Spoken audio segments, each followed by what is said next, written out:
2022 में इनकी सरकार तो नहीं आएगी। बेईमानी से आज तो बात अलग है। बड़ी बात है कि ईवीएम से जो हेरफेर होता है वो अगर बंद हो जाए तो इस समय जातिवाद को लेके मोदी जी और योगी जी स्ट्रेटेजी बना रहे हैं, कैसे क्या करना है और जाति का कैसा एक अफीम जो होती है वो छोड़ा जाए और सब में नशा चढ़ा रहे और 2022 इलेक्शन के लिए पूरी रणनीति तैयार कर रहे हैं। यहाँ की सरकार सिर्फ और सिर्फ आईएएस बदलती है, पीसीएस बदलती है और मोदी जी तो अब तो मंत्री बदल रहे हैं। विकास को लेकर नहीं बल्कि इनका बस ये रहता है कैसे विधायक खरीद ले, कैसे सांसद खरीद ले, कैसे रणनीति बनाए, कैसे चुनाव जीत ले। ये स्ट्रेटेजी इनकी बनी रहती है हमेशा। एक औरत ब्लॉक अध्यक्ष का नामांकन करने जा रही थी, बीजेपी के कार्यकर्ताओं ने उनकी साड़ी पकड़ के खींच दी। क्या यही है हमारी मोदी जी की है बेटी बचाओ बेटी पढ़ाओ? जब औरतों का सम्मान नहीं कर रहे हैं तो हमारे ख्याल से हमारे देश की जनता क्या सम्मान करेंगे? ये पेट्रोल के दाम से लेके एक दलित की बेटी को लेके, शिक्षा मित्र को लेके, रोजगार को लेके रोडों पे कौन उतरा है? ये आप भी जानते हैं, हम भी जानते हैं। सिर्फ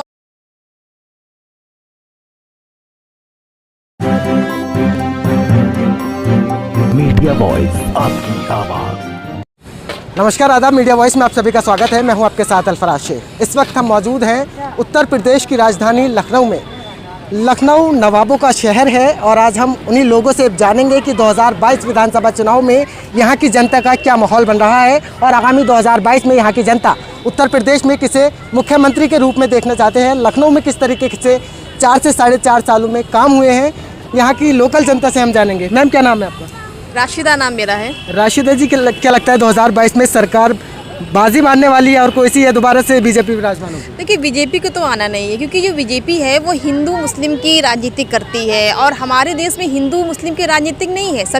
सबका कल्याण करना है और जब सबका कल्याण करेंगे तो वही जनता उसी को चूज़ करेगी, उसी को चयनित करेगी जो सबका कल्याण करे। आज तक 4.5 सालों में हमने सिर्फ और सिर्फ मॉन लिंचिंग देखी है मुसलमानों के लिए। गौ हत्या के नाम पर एक बहुत बड़ा इशू बन जाता है, आतंकवाद को लेकर बहुत बड़ा इशू बन जाता है। लेकिन रियलिटी ये है कि आज हमारे यहाँ कोरोना काल में हजारों लाखों की तादाद में जो लोग मरे हैं उनको मुआवजा क्यों नहीं दिया जा रहा है? क्या आप दिल्ली सरकार से गिरे हुए हैं? आज का पेपर उठा के आप देखिए, हिंदुस्तान में पढ़िए, दिल्ली सरकार मरे हुए लोगों को, जो घर के गार्जियन, जो घर के मुखिया, तो उनको 2,500 रुपया हर मंथ दे रही है और उनके यहाँ जो सुविधा हो सकती है वो सुविधा अवेलेबल करा रही है। लेकिन हमारे यहाँ तो मोदी जी और योगी जी कह रहे हैं कि वो कोरोना काल से मरे नहीं हैं। वो ये कहते हैं कि घर की देहरे डाकने से पहले और डाकने के बाद अगर वो घर के अंदर मरते हैं तो वो कोरोना से नहीं मरे हैं, वो अपनी मौत से मरे हुए हैं। और लेकिन ये पता है कि जब बाहर निकलते हैं वो टचअप से इंसान के अंदर वायरस से इंटर कर जाता है और वो कोरोना से मर जाता है।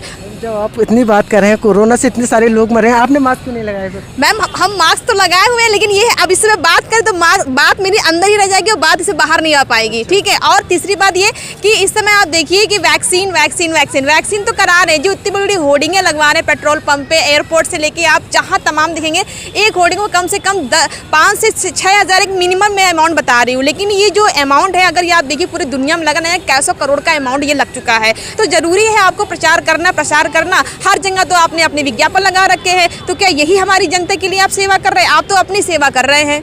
मैम, 2022 को लेकर क्या लगता है किसकी सरकार आ सकती है? 2022 में इनकी सरकार तो नहीं आएगी। बेईमानी से आज तो बात अलग है। देखिए, सरकार तो हम जिसकी भी देखना चाहेंगे, जो भी सरकार है वो हमारी जनता के लिए काम करें। हमारे सोसाइटी में जो लोग हैं, जो नीचे तबके के हैं, जो मिडिल क्लास के हैं, देखिए सबसे बड़ी कमी ये है कि एक अमीर आदमी और एक गरीब आदमी में, जो मिडिल क्लास के लोग होते हैं वो अपनी बात को इसे कह नहीं सकते हैं क्योंकि गरीब इंसान हाथ आगे फैला लेगा और अमीर को कोई हेल्प कर देगा। मिडिल क्लास के लोग तो सिर्फ शर्म के ही मारे मर जाते हैं और कितने ऐसे अपने दुख में मर चुके हैं कि जिसकी कोई आंकड़ा नहीं है क्योंकि मोदी जी तो अपने काम में ही व्यस्त है, उनको तो सिर्फ चुनाव जीतना है। अब 2021 में देख लीजिए, जिला पंचायत का भी जो चुनाव चल रहा है उसमें जो दबंगगिरी चल रही है, मतलब इतनी नैतिकता गिर चुकी है बीजेपी की कि एक औरत ब्लॉक अध्यक्ष का नामांकन करने जा रही थी, बीजेपी के कार्यकर्ताओं ने उनकी साड़ी पकड़ के खींच दी। क्या यही है हमारी मोदी जी की है बेटी बचाओ बेटी पढ़ाओ? जब औरतों का सम्मान नहीं कर रहे हैं तो हमारे ख्याल से हमारे देश की जनता क्या सम्मान करेंगे? आप अपनी मिसेस का आप ख्याल नहीं कर रहे हैं तो देश की जो जनता है, पब्लिक है, उसका क्या ख्याल करेंगे?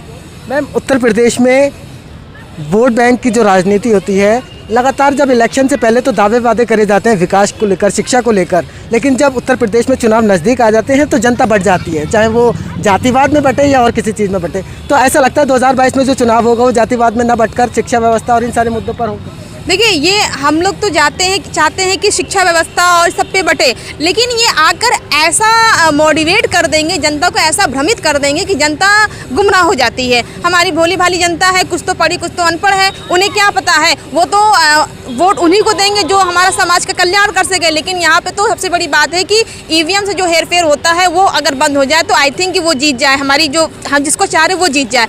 आप ये देखिए कि अभी जिला पंचायत सदस्य का चुनाव हुआ, उसमें बैलेट पेपर से जो हुआ है उसमें बीजेपी क्या पोजीशन आई आपको पता है? बंगाल भूल गए, यहाँ बंगाल में भी तो चुनाव हुआ है। बंगाल में चुनाव हुआ है, लेकिन बंगाल के चुनाव को आप देखिए, बंगाल के चुनाव में जनता को स्वीकार नहीं किया, क्योंकि जनता ने देख लिया यूपी में आपने क्या कर दिया है। यूपी में जिस तरह से पब्लिक मर रही है, यूपी में जिस तरह से बेरोजगारी फैली, यूपी में जिस तरह से आप शिक्षा नहीं, यूपी में जिस तरह से आप देख रहे हर व्यवस्थाएं भ्रष्ट हो चुकी हैं। तो ये जनता जान के यूपी का जानकर बंगाल के लोगों ने वोटिंग किया था। और रही यहाँ की बात, यहाँ की सरकार सिर्फ और सिर्फ आईएएस बदलती है, पीसीएस बदलती है, और मोदी जी तो अब तो मंत्री बदल रहे हैं, तो इन्हीं में रहता है। और इनका बस विकास को लेके नहीं, बल्कि इनका बस ये रहता है कैसे विधायक खरीद ले, कैसे सांसद खरीद ले, कैसे रणनीति बनाए, कैसे चुनाव जीत ले। ये स्ट्रेटेजी इनकी बनी ही रहती है हमेशा। 2000 आपको लगता है 2022 चुनाव को लेकर ये जो पूरा फेर बदल हुआ है वो इसके लिए 2022 इलेक्शन को लेकर? बिल्कुल 2022 के लिए कर रहे हैं, वो अपनी रणनीति बैठा रहे, कैसे वोट बैंकिंग करना है, कैसे क्या करना है। देखिए कोई भी चुनाव हो, चाहे हम यूपी का चुनाव हो, पश्चिम बंगाल को, कहीं का भी हो, मुसलमानों को सिर्फ और सिर्फ टारगेट बनाया जाता है वोट बैंकिंग के लिए। और हर कोई पार्टी वोट बैंकिंग के लिए उसे अपनी ओर आकर्षित करती है। मैं सपा के जो अखिलेश जी हैं, मैं उनको बता दूं कि अभी तक आजम खां जेल में बंद थे, तबीयत खराब हो गई, फिर वो गए, फिर आए, जो भी हुआ उनका, लेकिन क्या उनके लिए कोई ऐसा प्रोसेस नहीं तो वो छुड़ा ले आए?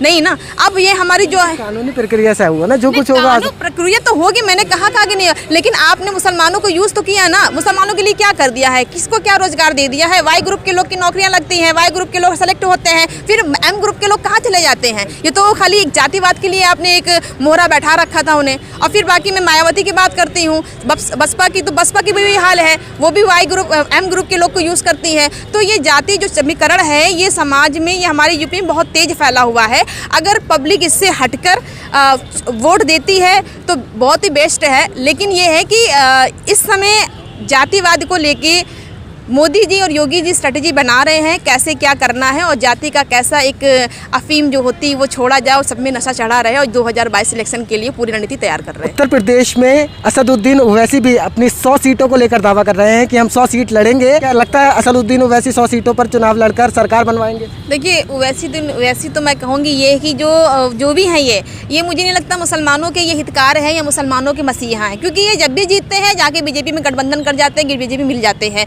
तो ऐसे नहीं, बीजेपी से जाके वो मिल जाते हैं, जीतने के बाद भी मिल जाते हैं। ये इनका आप देखिए, आप बिहार के चुनाव को देख लीजिए आप, ठीक है, अभी जिला पंचायत में इनका कोई प्रत्याशी जीता हुआ नहीं है, और जो भी जीता वो जाके बीजेपी मिल जाता है। तो फिर ऐसे लोगों को हम वोट क्यों दें? वो सिर्फ मुसलमानों को वोट बर्बाद करने के लिए आते हैं, और वो यूपी में कोई वोट नहीं पाएंगे, ना कोई सीट जीत पाएंगे। ये सिर्फ वोट बर्बाद करने के लिए यूपी में उतर रहे हैं। मैम, आपने समाजवादी पार्टी की भी बुराइयां गिना दी, मायावती बीएसपी की भी बुराई गिना दी, असदुद्दीन ओवैसी की पार्टी की भी बुराई गिना दी। आपकी निगाह में कौन सी ऐसी पार्टी है जो काम करेगी, जो विकास करेगी उत्तर प्रदेश? देखिए पार्टी कोई भी हो, हम तो अभी, हमारी कांग्रेस तो आई नहीं है। अच्छा, आप कांग्रेस से? नहीं, कांग्रेस तो भी आई नहीं, 30 साल से सरकार है ही नहीं यूपी के अंदर। तो जो लोग सत्ता में रह के काम कर चुके हैं, मैं उनकी चीज़ को एनालिसिस कर चुकी हूँ, मैं देख चुकी हूँ, मैं उनकी बात कर रही हूँ। अब सरकार कोई भी आए, काम तो उन्हें करना ही करना है पब्लिक के लिए, और जो पब्लिक हित में काम नहीं करेगा उन्हें फिर हटा दिया जाएगा, वो चाहे कोई भी सरकार हो। मैम, आप कांग्रेस की बात कर रही हैं, कांग्रेस लंबे अरसे से केंद्र में रही है।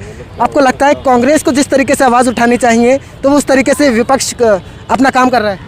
देखिए आप ये बताइए, अखिलेश यहाँ पे विपक्ष में हैं, अखिलेश जी, ठीक है, आप ये बताइए, पेट्रोल के दाम से लेके, एक दलित की बेटी को लेके, एक शिक्षा मित्र को लेके, रोजगार को लेके रोडों पे कौन उतरा है? ये आप भी जानते हैं, हम भी जानते हैं, सिर्फ कांग्रेस उतरी है। मायावती 10 साल तक थी, 2 बार उनकी सरकार बनी है, अखिलेश 5 साल तक थे शासन के अंदर।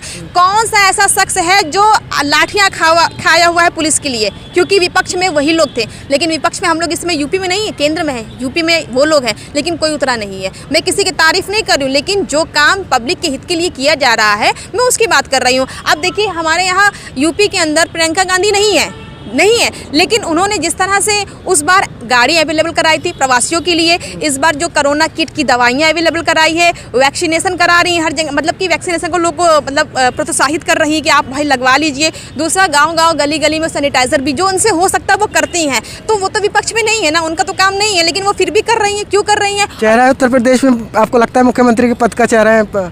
हाँ बिल्कुल, अगर हो सकता है तो हमारी प्रियंका गांधी मुख्यमंत्री जो बनेंगी, वो तो मैं कह रही हूँ, अगर पब्लिक ने साकारा तो वो तो ज़रूर बनेंगी। चलिए, बहुत बहुत धन्यवाद हमसे बात करने के लिए।